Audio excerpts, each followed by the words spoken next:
got a really sad coffee table here. It looks awful.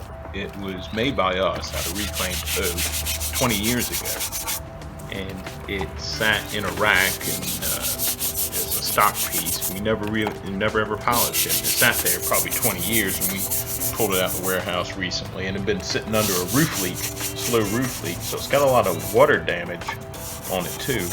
Not to mention 20 years of dust and grime and grit from sitting in a warehouse with woodworking machines and a polishing shop. So I'm just going to wash it all, scrub it down good with just soap and water, and then hose it off, and I'll let it dry out a couple of days, and we'll do a Briwax finish on it. I'm going to use dark oak, or formerly dark oak. It's recently been renamed Mid-Brown. So dark oak / Mid-Brown Briwax, and we're going to come back in a couple of days after this sucker's dried out and see if we can bring this thing to life. Once it's nice and dry, I'll sand it with 150 to knock the grain back down.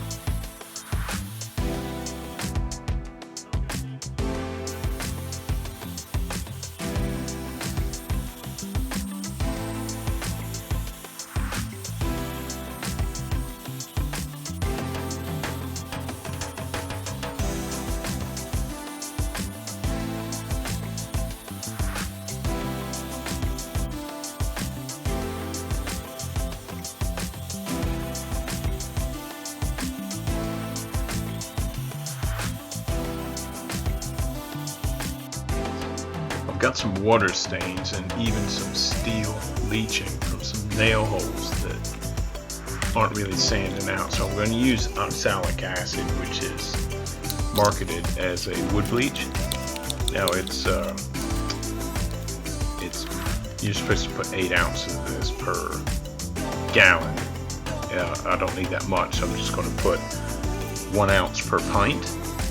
So a couple of tablespoons here. Now this stuff, it's marketed as wood bleach, but it doesn't really lighten the wood.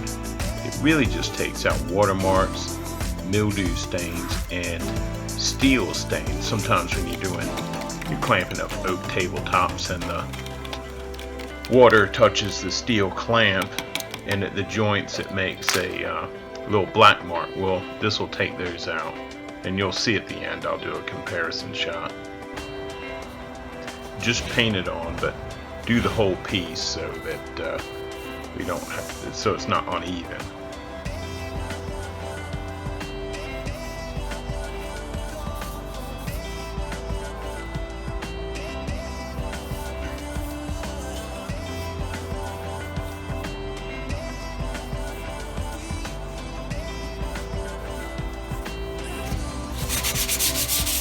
Let the oxalic acid solution dry, and then just knock the grain down real quick with 150 grit paper. This is a pretty smooth surface, so I apply the wax with a rag, but you have to be careful to rub plenty in to get in all the nooks and crannies, because it's distressed. It's got nail holes and chips and divots and things like that, but otherwise it's really smooth. So I put the first coat on, rubbing it in really well with just a rag.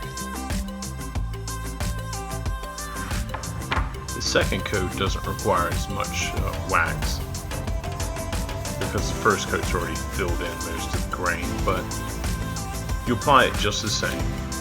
Rub it in circular motions, make sure we fill up all the nooks and crannies, and rub off the excess.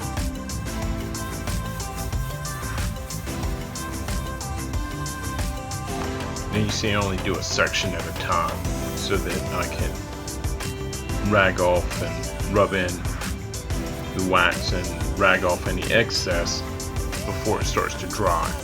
You don't want to start doing the whole top and then have to start drying up on you. It's going to be really hard to rag off. With the second coat on, I'm just going to buff it out with a clean cloth. Now, when you're buffing, you want to rub it really, really hard, almost as though you're trying to feel like you made a mistake and you want to get all that wax off of there. You're not going to rub all the wax off with a cloth. But what you're going to do is knock off the excess and burnish what is left in the pores and crevices of the wood. Now you'll notice the rag you're using will start to load up with wax, and when it starts to get real waxy, you want to flip it over and use a clean section of the rag. It's more effective for buffing that way.